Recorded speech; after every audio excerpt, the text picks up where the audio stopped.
ಕಾಂಗ್ರೆಸ್ ಸರ್ಕಾರದ ನಿರ್ಲಕ್ಷ್ಯದಿಂದ ಪರಿಶಿಷ್ಟ ಪಂಗಡ ಎಸ್.ಟಿ. ಸಮುದಾಯದ ಮೀಸಲಾತಿಗೆ ಧಕ್ಕೆಯಾಗಿದೆ ಎಂದು ಆರೋಪಿಸಿ ಭಾರತೀಯ ಜನತಾ ಪಾರ್ಟಿಯ ಎಸ್.ಟಿ. ಮೋರ್ಚಾ ವತಿಯಿಂದ ಸಾಮಾಜಿಕ ನ್ಯಾಯಕ್ಕಾಗಿ ಜಾಗೃತಿ ಸಮಾವೇಶ ಆಯೋಜಿಸಲಾಗಿದೆ. ಈ ಕುರಿತು ಮಾಹಿತಿ ನೀಡಿರುವ ಜಿಲ್ಲಾ ಬಿಜೆಪಿ ಅಧ್ಯಕ್ಷ ಕೆ.ಟಿ.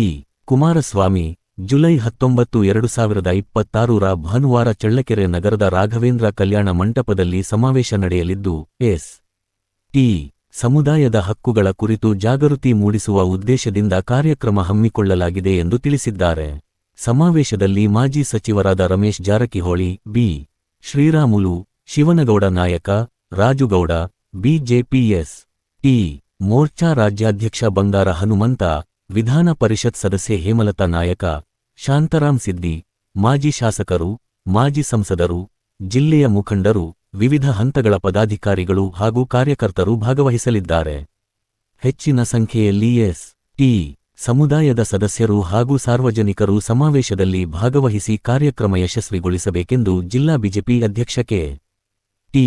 ಕುಮಾರಸ್ವಾಮಿ ಮನವಿ ಮಾಡಿದ್ದಾರೆ.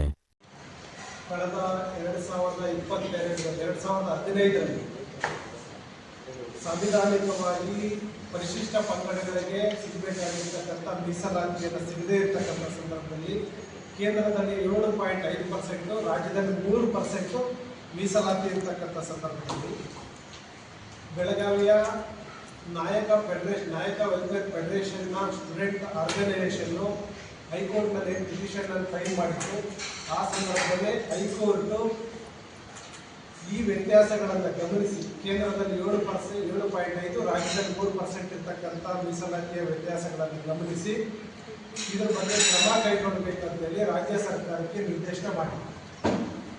2015ರಲ್ಲಿ ನಿರ್ದೇಶನ ಮಾಡಿದಂಥ ಸಂದರ್ಭದಲ್ಲಿ ಮಾನ್ಯ ಸಿದ್ದರಾಮಯ್ಯನವರು ಇಲ್ಲಿ ಮುಖ್ಯಮಂತ್ರಿ ಇದ್ದರು. 2013ರಿಂದ 2018ವರೆಗೂ ಮಾನ್ಯ ಸಿದ್ದರಾಮಯ್ಯನವರು ಇಲ್ಲಿ ಮುಖ್ಯಮಂತ್ರಿ ಇದ್ದಂಥ ಸಿದ್ದರಾಮಯ್ಯನವರು ತಾವು 2013ರಲ್ಲಿ ಚುನಾವಣೆಗೆ ಹೋದಂಥ ಸಂದರ್ಭದಲ್ಲಿ ನಾನು ಅಹಿಂದ ಚಾಂಪಿಯನ್ನು, ನಾನು ಅಹಿಂದ ನಾಯಕ ಅಂತ ತಮ್ಮನ್ನು ತಾವು ಇಡೀ ದೇಶದಲ್ಲಿ ನನ್ನಂಥ ದೊಡ್ಡ ಅಹಿಂದ ನಾಯಕ ಯಾರಿಲ್ಲ, ನಾನೇ ಅಹಿಂದ ನಾಯಕ, ಅಹಿಂದ ಚಾಂಪಿಯನ್ ಅಂತ ಹೇಳ್ಕೊಂಡು ಓಡಾಡ್ತಿರ್ತಕ್ಕಂಥ ಸಿದ್ದರಾಮಯ್ಯನವರು ತಕ್ಷಣ ದಲಿತರ ಮೇಲೆ, ಹಿಂದುಳಿದವ್ರ ಮೇಲೆ ಪ್ರೀತಿ ಇದ್ದಿದ್ರೆ ಇದನ್ನ ಅವತ್ತೇ ಜಾರಿ ತರಬೇಕಾಗಿತ್ತು.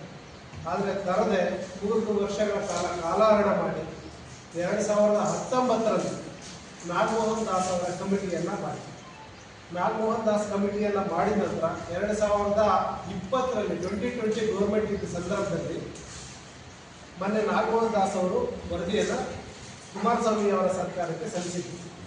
ಅದಾದ ನಂತರ ಇದ್ರ ಮಧ್ಯೆ ರಾಜ್ಯದ ಬೇರೆ ಬೇರೆ ಭಾಗಗಳಲ್ಲಿ ಪರಿಶಿಷ್ಟ ಪಂಗಡದ ಸಮಾಜದ ಅನೇಕ ಸಂಘಟನೆಗಳು, ಸ್ವಾಮೀಜಿಯವರ ಪಾದಯಾತ್ರೆ, ಸ್ವಾಮೀಜಿಯವರ 280 ದಿನಗಳ ಸತ್ಯಾಗ್ರಹ ಸೇರಿದಂತೆ ಅನೇಕ ಹೋರಾಟಗಳಾಗಿತ್ತು. ಅದಾದ ನಂತರ 2022 ಸೆಪ್ಟೆಂಬರ್ನೇ ತಿಂಗಳು ಮಾನ್ಯ ಬಸವರಾಜ ಬೊಮ್ಮಾಯಿ ಅವರ ಬಿಜೆಪಿ ನೇತೃತ್ವದ ಸರ್ಕಾರ ಏನು ಪರಿಶಿಷ್ಟ ಪಂಗಡದ ಎಸ್.ಟಿ. ಸಮುದಾಯದ ಜನಕ್ಕೆ 7% ಮೀಸಲಾತಿಯನ್ನು ಅನೌನ್ಸ್ ಮಾಡಿದೆ. ಇದಾದ ನಂತರ ರಾಜ್ಯದಲ್ಲಿ ಸುಮಾರು ಸಾವಿರಾರು ಜನ ವಿದ್ಯಾರ್ಥಿಗಳು ಮೆಡಿಕಲ್, ಇಂಜಿನಿಯರಿಂಗು ಮತ್ತು BMS ಈ ಥರದ ಅನೇಕ ಸೀಟುಗಳನ್ನು ಸಾಮಾನ್ಯವಾಗಿ ಶಿಕ್ಷಣವನ್ನು ಪಡಿತಾರೆ. ಅನೇಕ ಜನ ಉದ್ಯೋಗಾವಕಾಶಗಳು ಕೂಡ ಈ ಒಂದು 2022, 23, 24, 25 ಸಾಲಿನಲ್ಲಿ ಈ ಒಂದು 7% ಮೀಸಲಾತಿಯ ಫಲಾನುಭವಿಗಳಾಗಿತ್ತು. ಆದರೆ ಇತ್ತೀಚೆಗೆ ಏನು ಒಳ ಮೀಸಲಾತಿಯ ವಿಚಾರಕ್ಕೆ ಸಂಬಂಧಪಟ್ಟಂತೆ ಹೈಕೋರ್ಟ್ ಬಂದಂಥ ಸಂದರ್ಭದಲ್ಲಿ ಹೈಕೋರ್ಟ್ ಈ 7% ಮೀಸಲಾತಿಗೆ ತಾತ್ಕಾಲಿಕ ತಡೆಯಾಜ್ಞೆ ಬಂದಿದೆ. ಈ ತಾತ್ಕಾಲಿಕ ತಡೆಯಾಜ್ಞೆ ಕೊಟ್ಟ ನಂತರ ಸುಮಾರು 4 ಹಿಯರಿಂಗ್ ಆದರೂ ರಾಜ್ಯ ಸರ್ಕಾರ ಯಾವುದೇ ವಕೀಲರನ್ನು ಸರಿಯಾಗಿ ನೇಮಿಸದೆ, ಅವ್ರು ಸರಿಯಾಗಿ ಕೋರ್ಟಿಗೆ ಅಪಿಯರ್ ಆಗದೆ ಇವತ್ತು ಮೀಸಲಾತಿಯ ವಿಚಾರಕ್ಕೆ ತಾತ್ಕಾಲಿಕ ತಡೆಯಾಜ್ಞೆಯನ್ನು ತೆರವುಗೊಳಿಸ್ತಕ್ಕಂಥ ಕಾರ್ಯಕ್ಕೆ ರಾಜ್ಯ ಸರ್ಕಾರ ಮುಂದಾಗಿದೆ.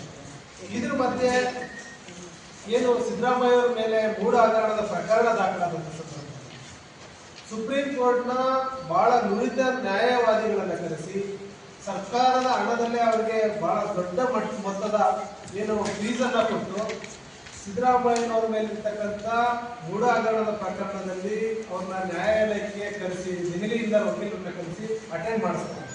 ಆದರೆ ನಾನೊಬ್ಬ ದಲಿತ ಮತ್ತೆ ಹಿಂದುಳಿದ ಪರ ಇರ್ತಕ್ಕಂಥ ನಾಯಕ, ನಾನು ಅಹಿಂದ ಚಾಂಪಿಯನ್ ಅಂತ ಹೇಳ್ಕೊಳ್ತಕ್ಕಂಥ ಸಿದ್ದರಾಮಯ್ಯವರು, ನಾನು ಸಂವಿಧಾನ ರಕ್ಷಕ ಅಂತ ಹೇಳ್ಕೊಳ್ತಾ ಇರ್ತಕ್ಕಂಥ ಕಾಂಗ್ರೆಸ್ನ ನಾಯಕರು ಒಬ್ಬ ಪರಿಶಿಷ್ಟ ಪಂಗಡಕ್ಕೆ ಆಗ್ತಾ ಇರ್ತಕ್ಕಂಥ ಅನ್ಯಾಯದ ಬಗ್ಗೆ, ಸಾಂವಿಧಾನಿಕವಾಗಿ ಸಿಗ್ತಾ ಇರ್ತಕ್ಕಂಥ ಮೀಸಲಾತಿಯ ಬಗ್ಗೆ ಯಾವುದೇ ಚಕಾರ ಇರ್ತದೆ, ಸರಿಯಾಗಿರ್ತಕ್ಕಂಥ ವಕೀಲರನ್ನ ನೇಮಕ ಮಾಡಿದೆ, ಸರಿಯಾಗಿ ಅಫೇರ್ ಆಗಿರೋ ಇಲ್ಲ ಅಂತಕ್ಕಂಥ ಮಾಹಿತಿಯನ್ನು ಕೂಡ ಪಡೆದಿದೆ. ಬೇಕಂತಲೇ ಪರಿಶಿಷ್ಟ ಪಂಗಡಕ್ಕೆ ಅನ್ಯಾಯ ಮಾಡಬೇಕನ್ನೋ ನಿಟ್ಟಿನಲ್ಲೇ ಇದನ್ನು ನೆಗ್ಲೆಕ್ಟ್ ಮಾಡ್ತಾ ಇರ್ತಕ್ಕಂಥದ್ದನ್ನ ನಾವು ಇಲ್ಲಿ ಸಾರ್ವಜನಿಕವಾಗಿ ಕಾಣಬಹುದು. ಈ ನಿಟ್ಟಿನಲ್ಲಿ ಇವತ್ತು ಉಪಮುಖ್ಯಮಂತ್ರಿ ಇರ್ಬೋದು, ಮುಖ್ಯಮಂತ್ರಿ ಇರ್ಬೋದು, ಈ ಬೇರೆ ಬೇರೆ ಜಿಲ್ಲೆಯಲ್ಲಿ ಇರ್ತಕ್ಕಂಥ ಎಲ್ಲ ನಮ್ಮ ಶಾಸಕರು ಸಹ ಯಾರು ಸಹ ಇರ್ತಾ ಇಲ್ಲ, ಸರ್ಕಾರವನ್ನ ಖಂಡಿಸ್ತಾರೆ. ಹಾಗಾಗಿ ಇವತ್ತು ಭಾರತೀಯ ಜನತಾ ಪಾರ್ಟಿ ನಾವು ಸಂಪೂರ್ಣವಾಗಿ ಜನಾಂದೋಲನ ರೂಪಿಸಲಿಕ್ಕೆ ಇವರು ಜಿಲ್ಲಾ ಸಮಾವೇಶ ಮಾಡ್ತಾರೆ. ಮುಂಬರುವ ದಿನದಲ್ಲಿ ಎಲ್ಲಾ ಜಿಲ್ಲೆಯಲ್ಲಿ ಈ ಒಂದು ಸಮಾವೇಶ ಮಾಡಿ ಸರ್ಕಾರ ಹೆಚ್ಚಿಕೊಂಡಿದ್ರೆ ಇವತ್ತು ರಾಜ್ಯ ಮಟ್ಟದ ಜನಾಂದೋಲನ ಕಾರ್ಯಕ್ರಮವನ್ನು ನಾವು ಹಮ್ಮಿಕೊಳ್ತೀವಿ ಅಂತ ಸರ್ಕಾರಕ್ಕೆ ಎಚ್ಚರಿಕೆ ಕೊಡ್ತಾ ಈ ಒಂದು ಕಾರ್ಯಕ್ರಮವನ್ನು ಬರ್ತಕ್ಕಂಥ ಭಾನುವಾರ ನಮ್ಮ ಗುರು ರಾಘವೇಂದ್ರ ಕಲ್ಯಾಣ ಮಂಟಪ ನಮ್ಮ ಜಿಲ್ಲೆ ಸಮಾವೇಶ ಇದು. ನಮ್ಮ ಜಿಲ್ಲೆಯಲ್ಲಿ ನಮ್ಮ ಚಳ್ಳಕೆರೆ ಭಾಗದಲ್ಲಿ ನಾವು ಈ ಒಂದು ಸಮಾವೇಶ ಮಾಡ್ತಾ ಇದ್ದಾರೆ.